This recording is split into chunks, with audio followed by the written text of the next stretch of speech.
right, boys. The trade deadline is over. It is Friday, February 7th, as we record this. And everything that happened was pretty fucking crazy, if I say so myself. We put out, probably before this video, a separate one just about the Luka trade, because that's simply the most absurd thing that's ever happened. And in this one, we're going to be talking about every other major deal that went down during the deadline. So without any further ado, we're going to start it off with the De'Aaron Fox to the Spurs trade. How are we feeling about this one, guys? This was a three-team trade between Spurs, Bulls, and Kings. And spoiler alert, I think two of the teams won a fair amount, and then the Bulls kind of got fleeced here. So just to recap, I think my summary of this, so the Spurs got De'Aaron Fox and Jordan McLaughlin. The Bulls got Zach Collins, Trey Jones, Kevon Huerter, their own 2025 pick.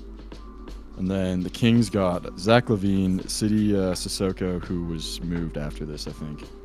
3 firsts, one of which was lottery protected from Charlotte, I believe, so it won't pan out. And then 3 seconds. So, I guess starting off with the Spurs here. I mean, I love this. Like, you're in win now with Wemby. I mean, I feel like the Wemby situation is similar to Luka a few years ago when, they drafted him. They didn't have a ton of, pieces around him, and then he became good so fast that you kind of had to, make a move before they anticipated. This is their Porzingis trade, is what you're saying. Exactly. That was my parallel, exactly. And I really do think Fox is good enough to be the second best player on a championship team. I view him kind of like as a, not like player-wise, but just like roster structure as like a Jamal Murray in that 2023 year, just like a good second best guy who's, kind of borderline low-tier all-star, but, with a player like Wemby, you don't need, 2 superstars, I don't think. I mean, just right off the bat, the fit here, this should be an insane transition team going against unset defenses. Fox fast as hell, Wemby long as hell. I mean, this is just gonna mess up, some teams without a serious defense. I will say I don't really view Fox as kind of a lob threat or like a lob thrower interior passer, but I think that part of that is just a product of playing most of his career with Domantas Sabonis, who isn't really doing that sort of thing. He's not really a threat off ball.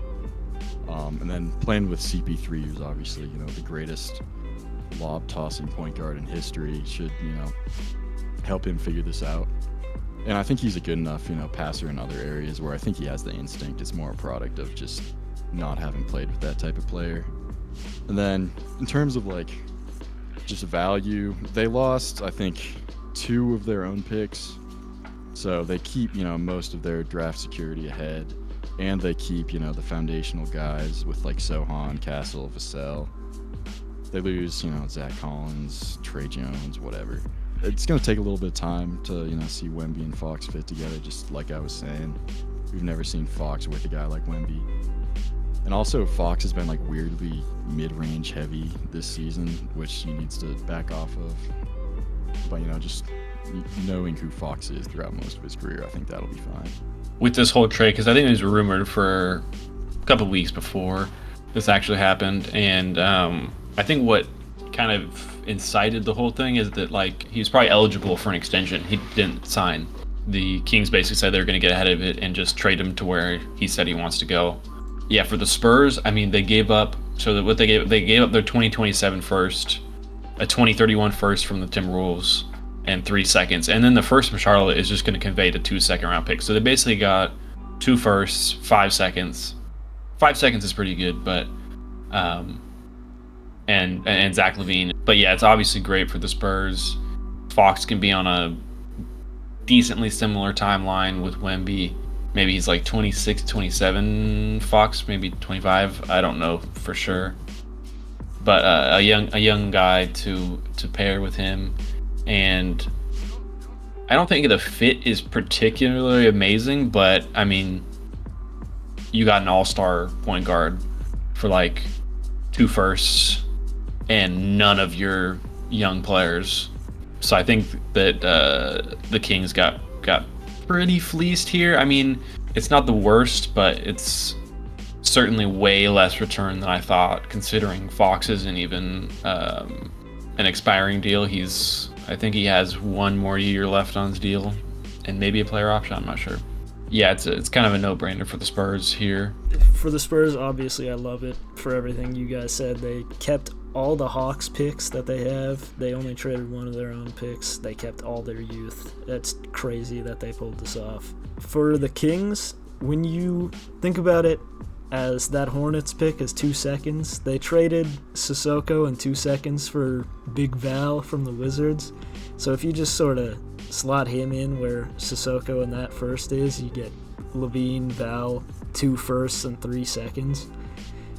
For a team that is clearly still trying to win now with those moves, I think there are worse returns you could get for De'Aaron Fox. I actually think they ended up all right. They got some draft capital and a couple of guys that'll keep them relatively competitive. I don't hate it for them. I don't love it, but it's, they did what they did. Instead of going for youth, they went for guys that are going to still help them be good right now. The Bulls, what the hell are you doing? What the fuck are we doing here, guys? They got Trey Jones, who's okay. They got Zach Collins, who's whatever. They got Kevin Huerter, who's pretty shit. It's 3 contract fillers, and then they got their own first back, which was already top 10 protected. What the fuck are they doing here? I mean, I do think that if that first didn't convey, it becomes unprotected next year, so that actually does look a little better than it does just at face value here, but still, you have to imagine they could have gotten more for Zach LaVine, especially if they traded him like 3 years ago when they should have. Yeah, I agree that they should have traded LaVine a while ago because the Lakers were rumored to get him, so I was like looking at his contract and his age and injury history, and it just does not look like a good guy to trade for from the Lakers perspective specifically. But there were reports that he was viewed by some teams as like a not a negative asset, but something akin to that. So I'm pretty low on LaVine there. He's not a defender, which, I mean, Fox wasn't a defender, but they have no defenders on their roster. He's been kind of injury prone, and Valanciunas will certainly help this defensive issue. So yeah, I don't know what the Kings are doing, man. I feel like it would have been easier to trade some of the other guys around and try to convince him to stay, because then it is to, in my opinion, get worse as a team that's already in the 10-11 seed. So I think even if they make the play-in, they are not making the playoffs. So I think this locks them out of the playoffs, gives them an aging star with a bad contract in return. I think getting off of Herter's money is good. I feel like you could Fox is easily worth 4 firsts and a decent young player. They got no young player. They got 2 firsts. So pretty bad. Bulls kind of plays in with LaVine being like a bad contract and everything. Honestly, LaVine for them has been a negative asset because they want to tank. Granted, they didn't have their pick, which they do now. It has some continuity with what they're trying to do, which is just lose games. My issue with that is they didn't sell Vooch, they didn't sell Lonzo. They kept players that are going to win them a few games. If they really were trying to rebuild for the future entirely, they should have done more than this at the deadline. I'm kind of confused by their team management as a whole. But yeah, the Vooch thing is crazy. I think that what's most likely is they were like hoping that the Lakers or the Warriors would try to pull off a trade, and they were just waiting towards the end of the deadline to get value out of him. But yeah, it just makes no sense to keep Vooch, because I think all his value could easily plummet if he has like one minor injury that keeps him out 20 games and tanks his value, because I think he's like 36. not a good trade for the Bulls, and it fits in with their history of making completely horrible trades as of late. So, Josh Gideon, I'm talking about you. I'm kind of struggling to analyze this for the Kings because, like you were saying, Levine's older. He's not on a great contract, and he's pretty injury prone. But at the same time, like, he's having kind of a ridiculous season.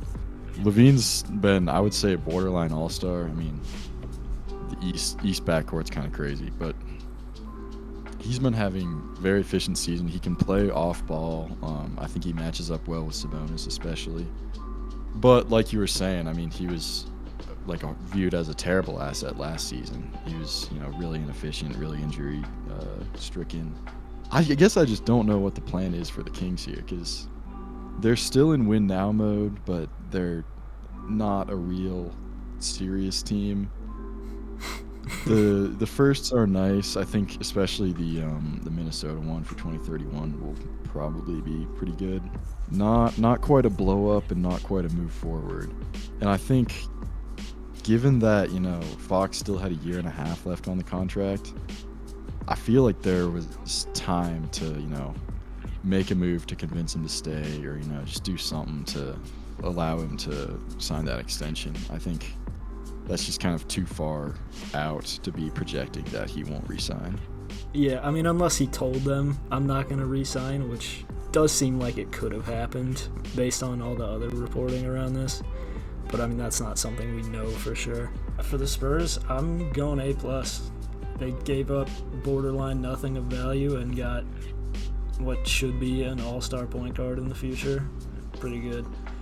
For the Kings, it sort of comes down to your perspective of if they should have sold Fox for future assets or tried to stay competitive. And clearly they wanted to still be decent enough to sell tickets. So as far as that goes, I think they could have done worse. I'll give them like a B-, C+ type of range. And then the Bulls, it's like a D. You get your own first back, which is cool, but you got absolutely nothing else. Yeah, I think I'll be a little more generous for the Bulls. I think I'll give them a C. I think having your own pick this year is pretty important, as well as we just don't really know what the market was for Levine. Considering how his Bulls tenure went, I'm guessing there was not many better offers on the table. But still, not great. I mean, Zach Collins is, he was pretty interesting 5 years ago. Now he's just like a 27-year-old who misses half the season.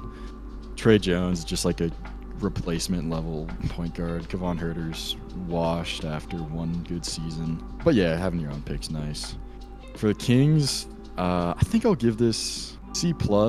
Like you were saying, Nate, I personally would have tried to get more future assets rather than a semi-star player in Levine. But as a small market, I think there is value in just, giving fans something to be excited about, filling up the arena. The Beam era was like the first happiness Kings fans have had since like the early 2000s. I can see, not wanting to let that go after 2 years. So it's, I don't know, kind of middling. And then, like you were saying, A+ for the Spurs. You've got future all-star, and you didn't have to give up really anything important. Spurs A+. Fox can turn out to be like the best point guard in franchise history. I mean, depending on how high Tony Parker, I mean, stats-wise, for sure, certainly could be easily top 3 in franchise history, and you gave up one of your own picks. So Kings, I gave them a D+. They're really just hedging their bets and going with the ultimate half measure and getting like some picks and a star, but I think that they're still just gonna miss the playoffs anyways, so what's the point there? Bulls, I gave them a C- because I do think they can try to lose the rest of the games in the season, and it probably puts them, I'm just doing mental math here, maybe like a 5 to 7% chance they get the first pick. So it's like you're rolling like a D20 to get Cooper Flag. That's basically this trade for the Bulls. Ace Bailey it is, champ. But yeah, this is a classic Kings trade. The Kings are a not very well-run organization, if you haven't been able to tell already. All right, we got the next deal here. The Bucks get Kyle Kuzma and then some other shit. I'm not even reading it. Fuck that. The Wizards get Chris Middleton, AJ Johnson, and a first-round swap, and then the Knicks are involved here. They get damn near nothing. If you're moved by DeLon Wright, I just don't know what to say to you. What are you guys thinking here? This is really weird, man. Yeah. I mean, I don't really think this moves the needle a whole lot for either team, to be honest. Middleton's been really bad this year. He's 32 with the body of like an 82-year-old. He has no ankles. I mean, Kuzma doesn't really fit much you're trying to do, and he's been like atrocious this year, especially. But like, I feel like someone would have given up a first for him. I think I'd rather have future assets than Chris Middleton. I mean, you know, Middleton might be a vet presence. Bucks fans seem to be really mad about AJ Johnson, but he's played 7 games. I'm unfamiliar, I guess, but kind of hard to analyze that. It's just like whatever, man. And then the Bucks, I mean, I think Kuz in theory could work there, but he's, like I was saying, he's been really terrible. Like, he's super inefficient. He's the worst points per game of his career, putting up less shots in similar minutes to, you know, his past few years on the Wizards. I don't really watch Wizards basketball, so I can't analyze beyond the box score. How dare but you? If he can, yeah, exactly. If he can return to form, I think he'll be good. You know, he's a good scorer. He'll, you know, kickstart the offense. He's playable off ball, although he's really gotten worse since he got to Washington. Pretty average defender, better than Middleton, I would say. He can, you know, spark up the offense if he can find a way out of this current slump, and then just like mentally, if he can change his mindset from thinking he's the guy, which he kind of seems to think based on what he says in interviews. Getting off the Middleton money for the Bucks also, you know, fair enough. Extending the Giannis timeline a little bit, but you know, he's still Kyle Kuzma. I don't know how much of a needle mover that is. So, just kind of a trade that kind of will not change anything in the East, I don't think. Yeah, I think in maybe even less than like a month, this trade will be forgotten because of how crazy the deadline's been. Because I certainly already did, and it's only been like less than a week. So, yeah, I think this is purely just a age thing where Chris Middleton's just kind of an injury-prone, aging former All-Star. For the Bucks' perspective, it's kind of just like, we have to trade this guy.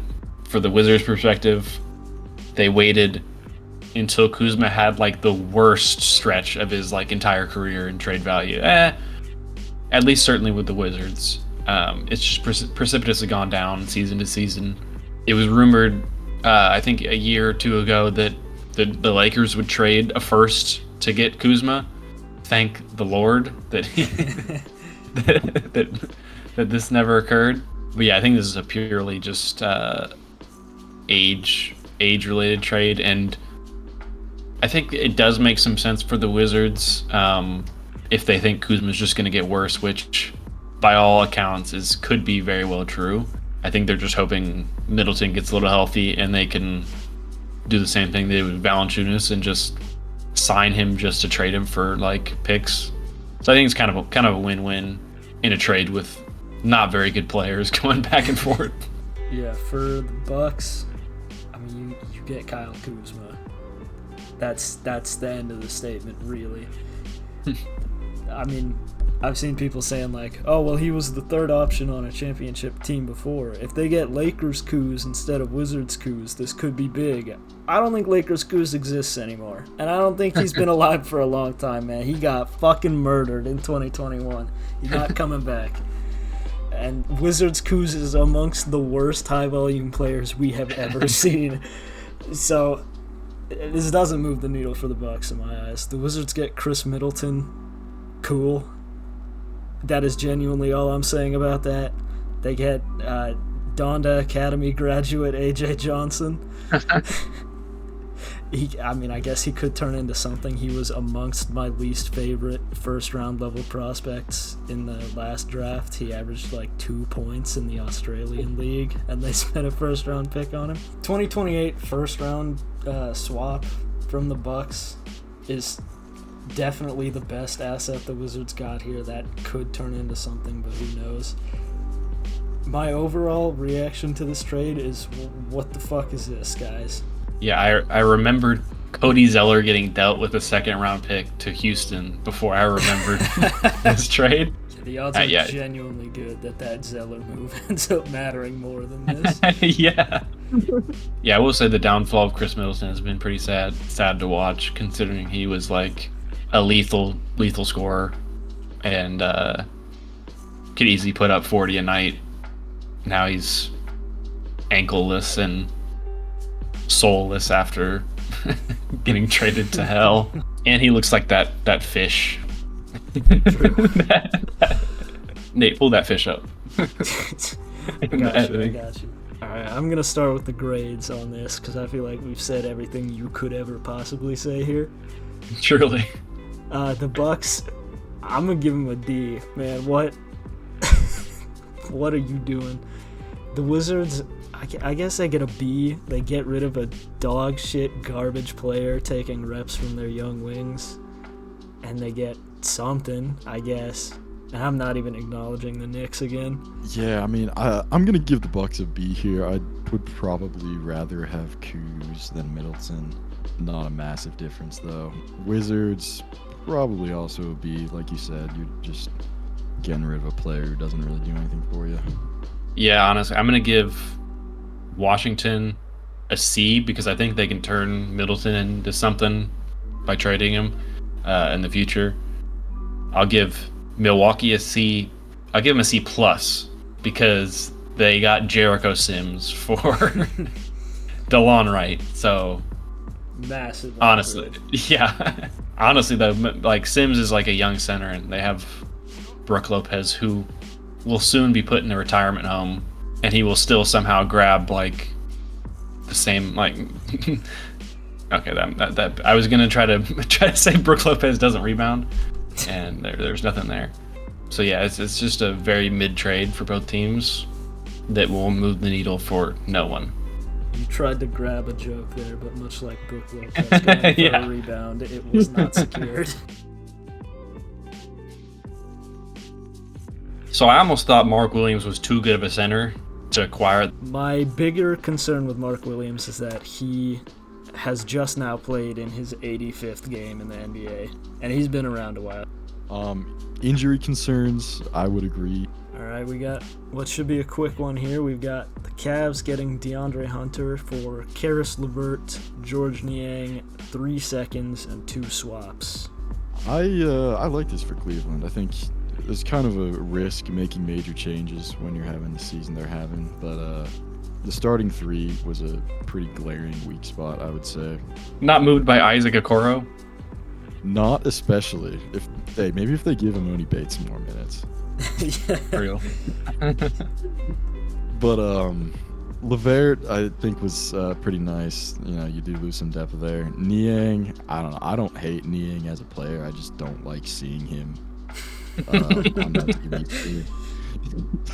But Hunter's been really great, especially defensively. I mean, now you've got a ridiculous defense. It was already good before. I think especially against a wing-heavy team like Orlando or, the real threat is Boston. That's a pretty good upgrade for potential playoff matchups. 3 seconds, 2 swaps. Who really cares? You're looking to win now. So I think this is a pretty good move. Yeah, I like Hunter for the Cavs. He's having a really underrated season, probably because he plays for the Hawks. But he's been really good. He's probably leading candidate for 6th man of the year right now. I sort of wonder if they'll start him or if they want more scoring off the bench, because that's what LeVert did. I think they probably will stick with Strus in the starting lineup. The Hawks didn't really get players that they want. They're a confusing team. They made some strange moves at the deadline, but it doesn't seem like they're trying to compete with this core they have right now. Niang only serves to take away the title of fattest player traded at the deadline. these picks could be something. You never know, but they really don't seem to be too much. I think the Hawks probably could have gotten more for Hunter, if I'm honest, but this is the package they got for him, and I think the Cavs got quite a bit better with this move, honestly. I have mixed feelings about DeAndre Hunter because of how many picks they gave up to get him. But I mean, I do think it improves their roster. He's been a good 3-point shooter this year. His production will go significantly down, but you just hope that the efficiency stays there. I don't think they're losing a whole lot in LeVert and Niang, and I think there is upside for the Hawks with LeVert, I suppose, but they're not going to win anything this year. The Hawks aren't with Jalen Johnson getting hurt for the remainder of the year. So I'm not sure what the swaps are. I had only heard the 3 seconds when it was initially reported. So I think it's solid for the Cavs. I don't know if it moves the needle with them. I mean, they're the 1 seed. I think the best record in the NBA, up there with the Thunder. In theory, this is great for them and makes them the best team in the league on paper. We're looking to grade it here. I'm going to give the Cavs, I'll give them an A-. I think Hunter's a really good player, really underrated player, and he fits well there. The Hawks, I'll give them like a C+. They did get some assets for a guy that they're not looking to pay. I still feel like they could have gotten more. I don't see upside with Karis LeVert, if I'm honest. I'd probably give it B+, just because I think you lost a little more depth than you'd like. I mean, Niang, I've said what I've said, but I think he is kind of a decently useful offensive player for them off the bench, and just LeVert's pretty good all around. But Hunter will, I think, make them the better team overall. For the Hawks, I don't know, C or something. I mean, Hunter really isn't contributing anything. Don't know how much more you could have gotten out of him, honestly. I mean, maybe someone else would have given you like a single first, but yeah, I'll give the Cavs an A, just because I think that Hunter is a great role player that can fit with them, give them shooting. I think that it's kind of like, doesn't matter if they're giving up 3 seconds. If they can make the finals, I think they'll trade 3 seconds every single deadline. I think any team would make this deal if they get decent production with him in the playoffs and everything like that. With the Hawks, oh boy, probably like a D. Is Trae Young looking at Georges Niang on the bench with Karis LeVert and like, yeah, man, my front office is doing me some favors. I think he's like, get me the hell out of here. If that does happen and Trae Young is traded, the Hawks are now out their picks from the DeJounte Murray deal, and they're looking like one of the worst teams in the entire NBA. So, all right, we got a big one here that pretty much everyone knew was coming at the deadline in some capacity. This deal is gigantic, so I'm not going to read everything.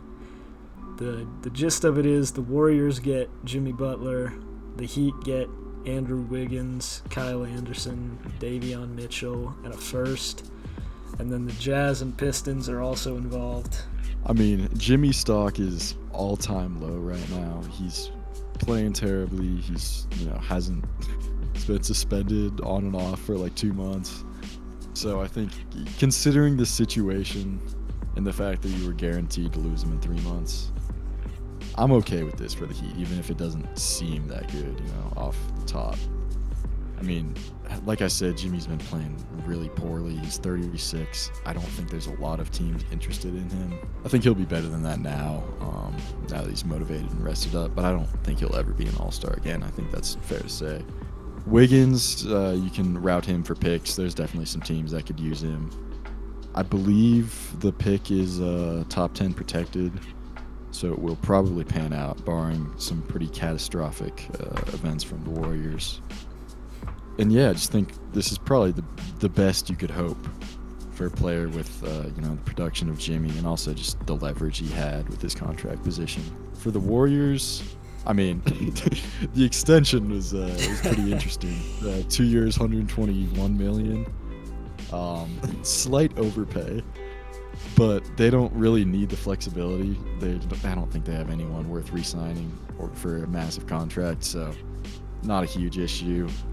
I'm fine with giving up the 2025 pick because that's probably going to be their last pick outside of the lottery for a few years. But I just don't think this moves the needle either. This is still ultimately a first-round exit team with no defense, horrible depth, bad shooting aside from Curry, no real size against a bunch of like massive teams in the West. If I was them, I don't think I would have done this. I'd have traded Wiggins and just let Steph and Draymond go out sad. But this isn't a massive price to pay if you just want to give your fans hope for a few more seasons. I think Warriors fans' hope will last maybe 2 weeks. And then once this product hits the floor, that's going to be gone pretty soon. Don't get me wrong, Jimmy is better than Andrew Wiggins, but like not by that much, right? I'd like it for the Heat because they get rid of this lame who was fucking up their whole locker room. Like nobody in that building wanted him around anymore. And like Zach said, they got a first that they'll probably get to use, a couple of guys that they can maybe either keep and get some value out of on the court or trade for some picks. It's a desperate ass move from the Warriors, and I just don't see it working out. I think their roster's constructed poorly.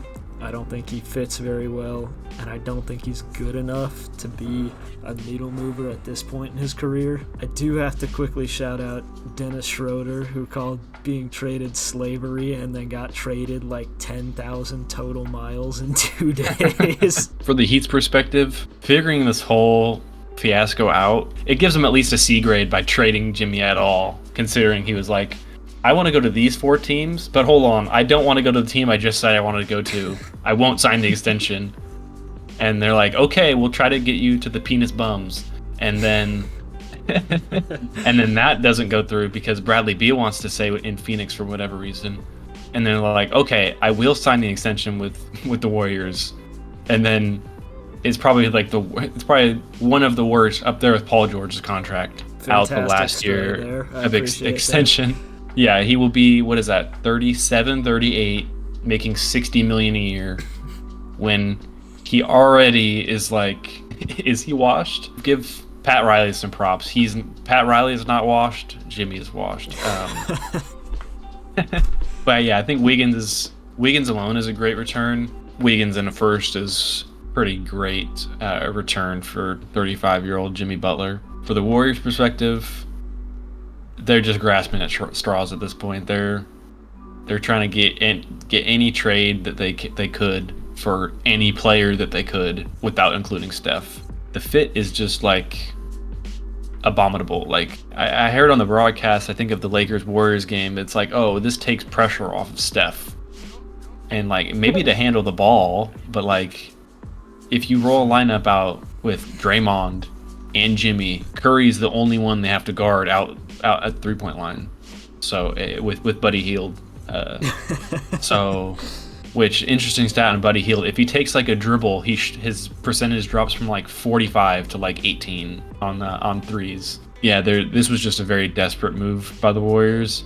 They don't have to mortgage their future, other than all of their cap space. With the chemistry issues that Jimmy sometimes brings in, like the amount of time it's going to take them to get acclimated, I can easily see them dropping out of the playoff picture and not making the playoffs, which would be an absolute disaster.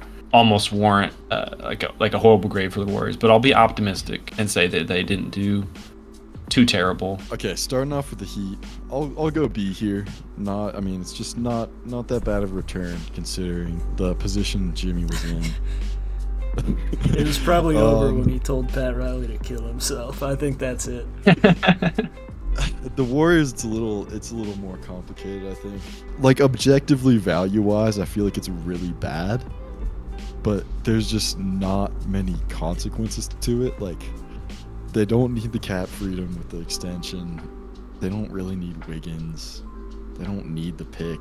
Just kind of a bad for no reason trade, which I don't know, maybe that's what the fans wanted was, Jimmy Butler carrying you to another 6-game loss in the first round. But I guess I'll go C here. I'm going to give the Heat, give them an A, honestly. They got rid of a guy who was fucking everything up, who was barely playing games anymore and just being a distraction.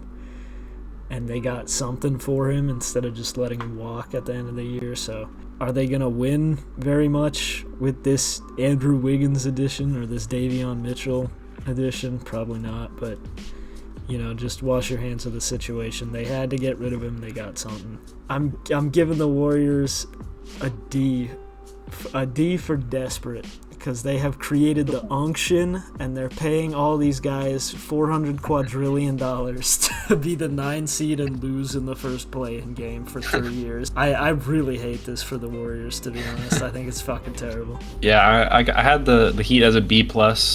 If they returned no players, this would have been a C. Just getting Jimmy off the team was good for them, and it could have been better because I think they did include 2 seconds to the Warriors, which is kind of like, well, you have the best player in the deal. I guess it's just because Jimmy's pulling all the antics that his trade value has plummeted, but give them a B+. And then the Warriors, I had them at a B-. I'm unsure why I had them at a B-. Really thought cannot. It was 2019. Yeah. Really cannot tell you why. For this year, perhaps it's a C+. For the future, it's a D, and I'll be generous and say it's a C- for the Warriors. I think there's a good chance that keeping Wiggins is literally just better than doing any of this trade. Not to mention they sent out Toaster Strudel, who they just traded for. He got passed around like a blunt in the next 2 hours, too. Yeah. It's a 5-way deal where I don't think anything really changed standings wise. A baffling move. I mean, they didn't trade any young players, but they don't have any promising young players, so you're forgetting how Pods is untouchable. I'm forgetting about ESPN ranked 71st player Pods. Warriors fans, you should hop off the bandwagon now. I think most of the Warriors fans became Thunder fans over the past 2 years. The Toronto Raptors have traded Bruce Brown and a first-round pick for Brandon Ingram. This is a team almost 20 games under 500 that's only 5.5 back from the play-in. A 20-game under 500 team that can actually make a deal at the deadline to make the playoffs, which is just God an bless insane the sentence. Eastern Conference. Thank you, Adam Silver. Considering that fact, it's actually not the worst trade in the world for Toronto, because I think Brandon Ingram can be a borderline all-star player. The fit issues are kind of they have the same player. They have RJ Barrett, Scotty Barnes, and now Brandon Ingram. But I think he could probably get him in the play-in, and they can probably win a game or two if they have to in the play-in, and they didn't have to give up much. They only gave up 1 first that they got back in the Siakam deal. For the Pelicans, they got no good young players back. I mean, they got Bruce Brown Jr., who's like solid, but like I don't think you're gonna say in 3 years, yep, we're starting Bruce Brown Jr. I don't think you'll say that in 3 months, man. Yeah. And they only got 1 pick back when they could have traded Ingram. The start of the season, this off season, I was baffled that they didn't get more. I would think they get more than 2 picks. If they got 2 first-round picks, I'd be like, they still lost the trade. I think that they just panicked because they're ass because everyone on their team got injured. The best trades are made when you're panicking. I hate this deal for both sides, to be honest. The Pelicans don't want to give him a max, and I don't blame them much for that. So you get a couple expiring contracts. I'm pretty sure Olynyk expires. I know Brown does. And a first and a second, that's fine. I don't know. I dislike it for the Pelicans because, like Ben was saying, I think they could have gotten more for him if they traded him earlier, which they should have. Like, honestly, last deadline, I probably would have traded him as the Pelicans. As for the Raptors, I couldn't see the vision less at all. Like, I mean, I guess if they are trying to make the playoffs as a as a 30-win team, maybe that's the goal. I don't think that's a good goal. I don't think they should be doing that. And are they going to give Ingram the max? Because they're already paying R.J. Barrett and Scotty Barnes who do the same type of shit. What is their goal with Brandon Ingram on this team? I wish I could analyze it, but I just don't fucking get it. So what am I supposed to say about it? I think that if they trade Barrett or Barnes for a pick, they're recouping the pick that they lost, and Ingram's an upgrade, I guess.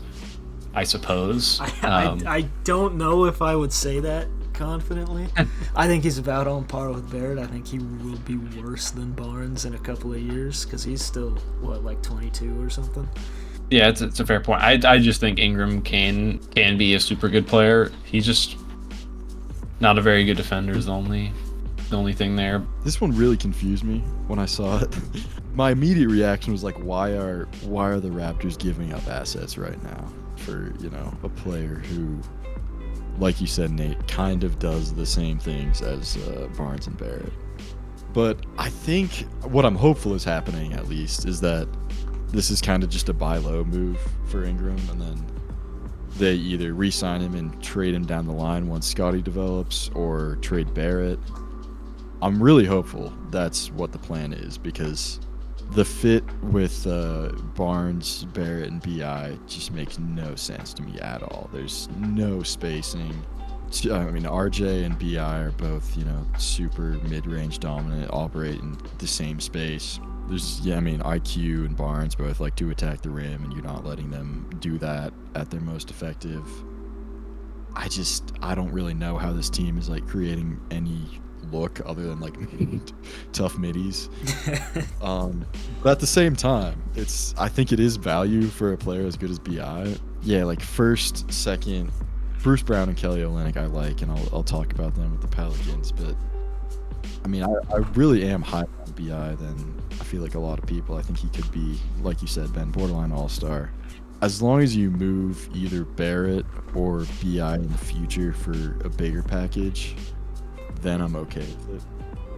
And then for the Pelicans, I honestly kind of like this. Like, I agree that they should have traded him earlier. If it came down to this, I think this is a pretty good package. Bruce Brown's not going to stay on the Pelicans. I think there's a lot of teams that could use Olynyk. Or, if your plan is to stick with Zion, if you're the Pelicans, you've always wanted a stretch five next to him. I have written down that Olynyk is the Magikarp of stretch fives. I don't know what I was going for.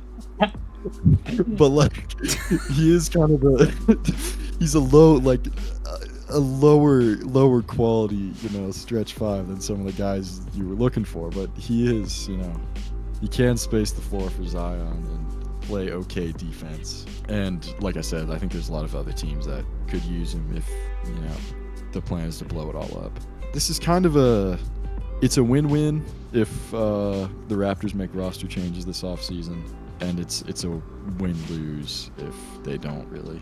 Just on paper, the trade Brandon Ingram for Brown, Olynyk, first and a second, that all checks out in my mind. The problem for me is that I just don't think the Raptors are the team that should be trading assets for a guy who's going to need an extension and turns 28 in the offseason. I don't get the time. As for grades, I'm giving the Pelicans a B, and I'm giving the Raptors a question mark. Nate's defending new grades this deadline. This is an innovative show today. I gave out an L earlier. Yeah. So initially I had the Raptors at a B. I think I'll scale it back to a B minus. Pelicans, I give them a D. I'll upgrade it to a D plus. Mostly just factoring in they didn't get a young player back, and they got 1 first, 1 second. I guess to go back on the fit with the Raptors, I honestly, when I looked at the tweet from Shams and saw like the red on the Photoshop jersey, I really thought it was to the Rockets, which would have made a lot more sense, I feel like. Like really, if they got like a first, I don't know the contracts, but if it was like Dylan Brooks, Steven Adams, and a first and a second, I would be like, that's a solid move for the Pelicans. Most of my pessimism with the trade on the Pelican side is just that I think it's a Pacers pick, which I think they'll probably be pretty solid.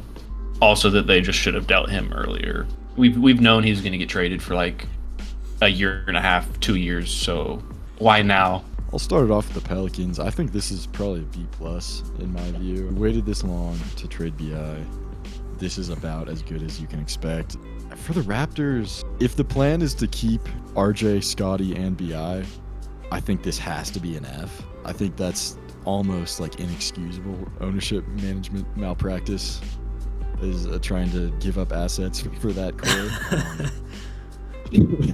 But if they move on from one of those guys, hopefully not Barnes, then I think this becomes like a B, I would say, because this is ultimately a pretty good deal for Brandon Ingram, and I think the Rockets are one, like you said. I think Memphis also comes to mind of teams who would like him. I think there's a variety of teams that would be willing to give up more for BI once he gets a new contract. Yeah, if they keep Scotty, Barrett, and Ingram, I'm just waiting for Masai Ujiri to get like roped up like in Scooby Doo, and it's like, is that you, Nico Harrison? Yeah. I thought we were getting somewhere crazy when you said they were gonna rope up Masai Ujiri. It gets weird in the 6, man. Oh, we're forgetting the biggest trade of the deadline. Oh yeah. Yusuf Nurkic. Oh, holy shit! They exiled him. I gotta Nurkic. track that down. Nurkic and a first for Cody Martin, Vasily Micic, and a second. Holy shit, man! What a trade that Ayton deal has ended up being for the Suns. Oh, thank God we made a video about the Suns. The Suns have depth. The depth in question. Nurkic. What was it? It was Nazir Little. Yeah, Nazir Little. Suns legend, definitely still around. Yeah. Yeah, no matter how baffling a move your team made at the deadline, you are not the Mavs or the Suns, so you're doing all right. Unless you are the Mavs or the Suns, which, I mean, in which case, try not to kill yourself. Well, on that very important note of Nurkic to the Hornets, that's going to do it for this video recapping what I think we can confidently call the craziest trade deadline we've ever seen. Not a clickbait title. Bunch of ridiculous shit went down. Thanks for watching, everybody. This has been Fuck It We Ball trade deadline recap. We'll see you in the next one. Thank you, Nico Harrison. And fuck you, Yusuf Nurkic.